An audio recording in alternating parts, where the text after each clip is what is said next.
January this month is the Human Trafficking Prevention Month. Last week was National Human Trafficking Awareness Day. We had a lot of people here in town talking about that issue. I think everybody in this chamber would agree with me that we live in a great country, and we are blessed to be Americans, and that in this age of rapid scientific, medical, and technological innovation, we've been able to change the world in positive ways, and that's good. But something else is happening that is discouraging, and that is that in this country, in this century, the 21st century, we're actually seeing an increase in a part of human trafficking that is heartbreaking. And this is sex trafficking that's occurring in our country. And often it involves children, underage, who are being sold, much like property. Experts tell us that this is happening, this increase, primarily for one reason, and one reason alone, and that is because of the internet.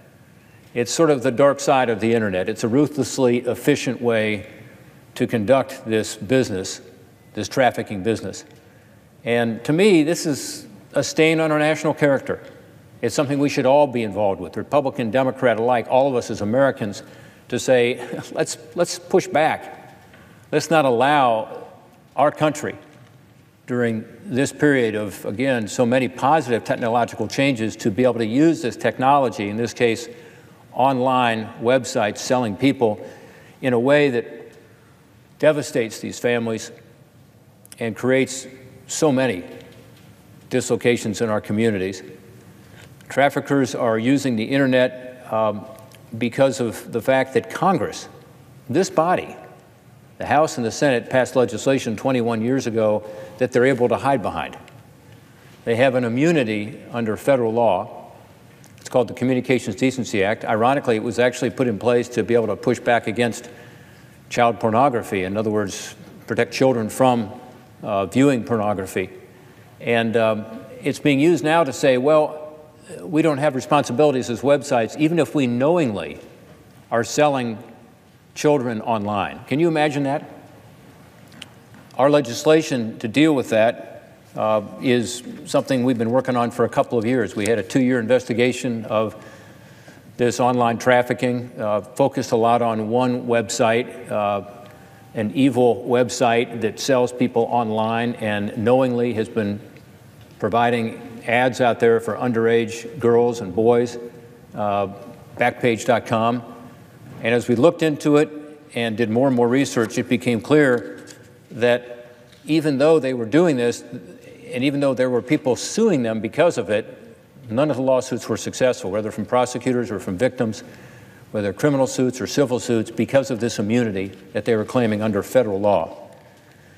We found out that Backpage.com, this one website, was responsible for about 75% of all child trafficking reports that the National Center for Missing and Exploited Children was receiving. In other words, that the great majority of this is going on this one website. We also found out that there's been a dramatic increase, again, in trafficking because of this online ruthless efficiency. When we got through our investigation, we also found out that this website actually knew that some of these ads were related to children and yet published them anyway. They went so far as to try to, as they called, clean the ads for illegal transactions. So someone would place an ad, pay for the ad, and then Backpage would say, well, you know, you need to change this ad a little bit because you're using words like schoolgirl or cheerleader, which indicates they're underage. In other words, they knew these kids were underage, and yet they edited the ads and placed the ads anyway and took the profit. That's what we're up against. The cost to these families, the human suffering that results from this, is incalculable.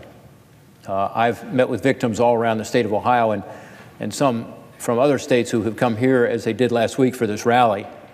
And can you imagine being in that situation as a parent?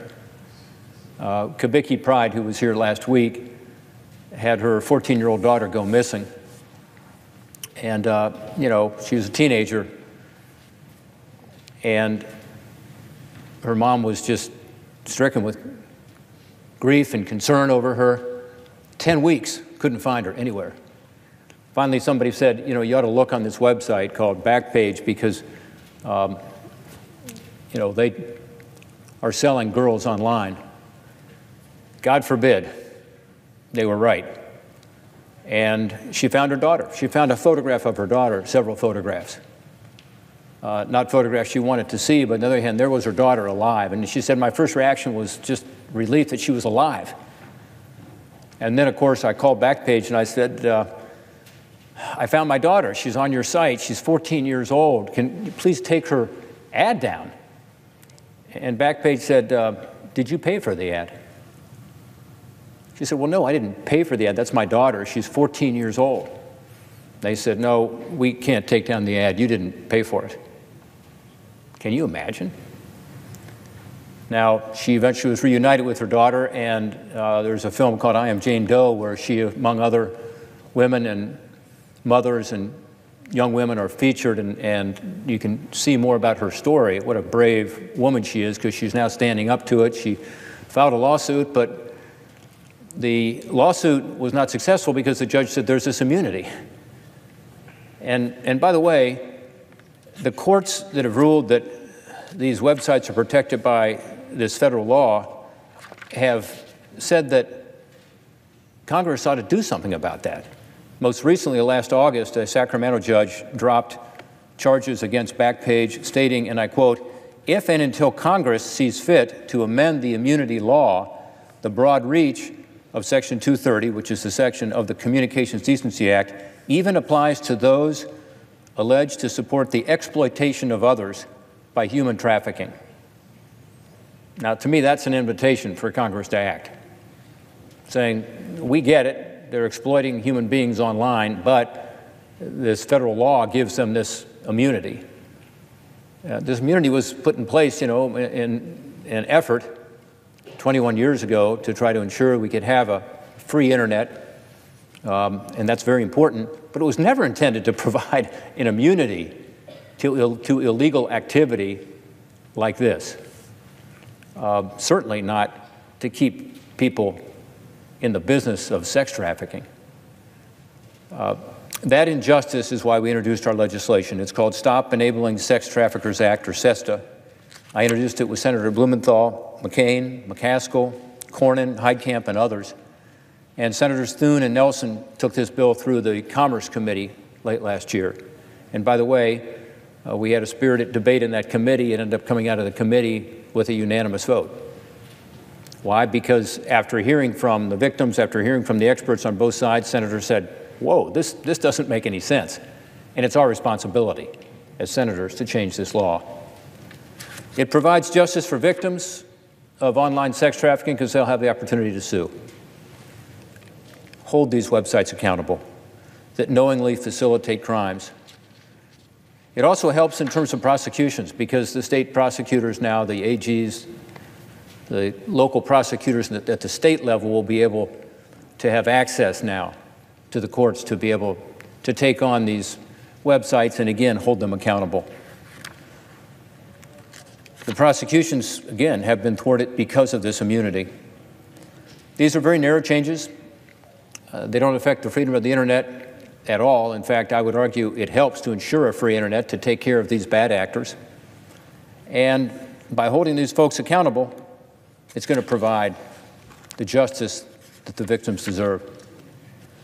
It's a fair, common sense approach, and again, that's why it has support not just of the members I mentioned, but actually now 66 or 67 members of the United States Senate. Again, that's out of 100 members. That's a rare thing to have that kind of support. It has a majority of the Republicans on board. It has a majority of the Democrats on board. It's, again, a fair, common sense approach that's going to make a real difference in the lives of the people we represent and be effective at curbing this increase in trafficking we see online. Every day we don't act, there are more women and more children who are being trafficked unnecessarily. It also has the support of an extraordinary coalition of law enforcement organizations, anti-trafficking advocates, survivors, faith-based groups, civil rights community, major businesses, even some members of the tech community that initially pushed back against this legislation. Looking at it, I think many of them realize this is not a defensible position. to say that we shouldn't amend this federal law that's providing this immunity to these bad actors. These members of the United States Senate who have co-sponsored, including colleagues of mine who are in the Senate chamber this afternoon, are saying, I want to be part of the solution. They're showing some courage, and I appreciate that. But the people who are really showing courage are these survivors and these children and these women who have been trafficked, and they need our help. We need 60 votes to pass most things around here, and in this case, we will have some objections, apparently. And so having 66 or 67 supporters of this legislation is a key number. It enables us to ensure that we can get this onto the floor and passed on the floor. So why are we waiting? We shouldn't wait. We should move this month during Human Trafficking Awareness Month, Human Trafficking Prevention Month. We should move because it's the right thing to do for these victims, those who might be victims between now and when we act. It's the right thing to do because it'll create a safer and a better and a more just society. And elected officials like us are elected to do just that. Again, there were hundreds of sex trafficking survivors on Capitol Hill last week, and I met with them. And the stories will break your heart. Some were the parents, some were trafficking victims themselves. They have shown great courage by sharing their stories, bringing their tragedy public. And now we owe them the opportunity to get this legislation passed to ensure that we can protect some of the most vulnerable among us. Thank you, Mr. President. I yield back.